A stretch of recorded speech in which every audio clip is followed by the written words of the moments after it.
ఈ ఒక్క టెంపుల్లో దర్శనం చేసుకుంటే 12 జ్యోతిర్లింగాలు దర్శనం చేసుకున్నంత ప్రతిఫలం వస్తుంది. అదే భువనేశ్వర్లో ఉన్న లింగరాజ్ టెంపుల్. లింగరాజ్ అంటే లింగాలకి రాజు అని అర్థం. ఇది ఒక హరిహర క్షేత్రం. అంటే ఇక్కడ శివుడు మరియు విష్ణువు ఇద్దరిని పూజిస్తారు. ఈ టెంపుల్ దాదాపుగా 1000 సంవత్సరాల కిందట సోమవంశీ రాజులు నిర్మించారు. ఇది ఒక స్వయంభూ లింగం.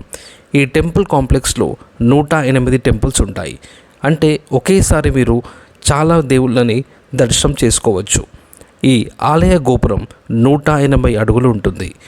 ఈ టెంపుల్ని ఎలాగ సిమెంట్ లేకుండా ఇంటర్లాకింగ్ టెక్నాలజీతో నిర్మించారు. ఇక్కడ ఎలాంటి టికెట్ ఉండదు, కేవలం ఫ్రీ దర్శనం మాత్రమే ఉంటుంది. ఫోన్స్ అండ్ బ్యాగ్స్ అలౌ చేయరు. ఓన్లీ హిందూస్ మాత్రమే ఈ గుడిలో దర్శనం చేసుకోవచ్చు. మీరు లింగరాజ్ టెంపుల్ని దర్శిద్దామంటే ముందుగా భువనేశ్వర్ చేరుకోండి, లేదా పూరి జగన్నాథ్ టెంపుల్కి ప్లాన్ చేసుకుంటే పూరి నుండి 50 కిలోమీటర్ల దూరంలో ఉంటుంది. మీకు ఈ వీడియో నచ్చితే లైక్ మరియు సబ్స్క్రైబ్ చేయండి. కమెంట్స్లో జై లింగరాజ్ అని టైప్ చేయండి.